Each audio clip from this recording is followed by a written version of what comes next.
সচিবালয় গত 2 দিন উত্তপ্ত কেন? ইশরাক আইনগত রায় পাওয়ার পরও তার সমর্থক বৃন্দ কেন ঢাকা দক্ষিণ সিটি কর্পোরেশনের সামনে অবস্থান নিচ্ছে আপনাদের সামনে উপস্থাপন করছেন এই অনুষ্ঠানের সম্মানিত সভাপতি এবিএম ফারুক, উপস্থিত সেনবাগ জাতীয়তাবাদী ফোরামের সম্মানিত নেতৃবৃন্দ, সুধীবৃন্দ, প্রিয় সাংবাদিক ভাইয়েরা, আসসালামু আলাইকুম। আমাদের আরেকজন সহযোদ্ধা, আমাদের স্ট্যান্ডিং কমিটি মেম্বার আমির খসরু চৌধুরী মাহমুদ, ওনার একটি সভা আছে সাংবাদিকরা, সেখানেও নিউজ কভার করবেন, সে কারণে আমি আগেই শেষ করে দেব।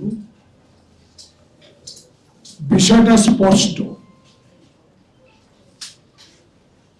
আমার প্রশ্ন থাকবে এই জায়গা থেকে, স্থান থেকে, পবিত্র সাংবাদিকের স্বাধীনতা স্থান জাতীয় প্রেস ক্লাব থেকে। এখান থেকে বেশি যমুনা, বেশি দূরে নয়, যেখানে জুলাই আগস্ট বিপ্লবের পর বাংলাদেশের মানুষের আশা আকাঙ্ক্ষা 17 বছর যেটা দেখে নাই, যেটা দাবি করেও সরকারের কাছে পায় নাই, জনগণের প্রত্যাশা ছিল এত বড় বিপ্লব আন্দোলনের পর, যে আন্দোলনের নেতৃত্ব দিয়েছিলেন দেশ নেত্রী বেগম খালেদা জিয়া, তারেক রহমান সহ বাংলাদেশের গণতান্ত্রিক আন্দোলনের অনেক রাজনৈতিক দলের সহযোগিতা, বৈষম্য বিরোধী ছাত্র আন্দোলনের এই সফলতা আমরা আশা করেছিলাম। যিনি এই যমুনায় থাকেন,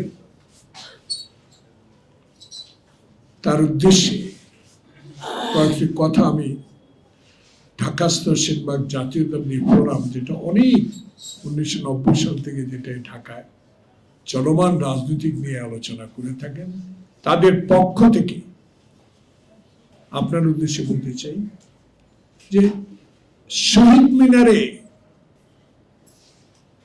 পল্লী বিদ্যুৎ সমিতির লোকগুলো আজকে অনেকদিন বসে আছে কেন? সচিবালয় গত 2 দিন উত্তপ্ত কেন?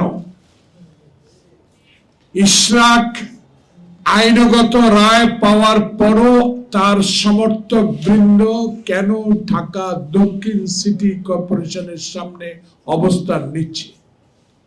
প্রতিনিয়ত কেন জাতির এই বিবেক প্রেস ক্লাবের সামনে মানুষ আন্দোলন করছে? এই প্রশ্নগুলো আপনার কাছে জিজ্ঞাসা করতে চাই, উত্তর কি সদুত্তর পাবো?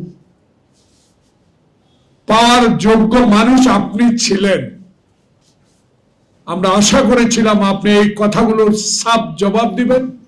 17 বছরে যেই নেত্রী মিথ্যা কথা বলে দেশ শাসন করেছে, ক্ষমতা ব্যবহার করেছে, পুলিশকে ব্যবহার করেছে, আইন শৃঙ্খলা বাহিনীকে ব্যবহার করেছে, বিচার বিভাগকে ব্যবহার করে অনৈতিক রায় দিয়ে বাংলাদেশের অবিসংবাদিত নেত্রী দেশ নেত্রী বেগম খালেদা জিয়াকে কারাগারে রেখেছে।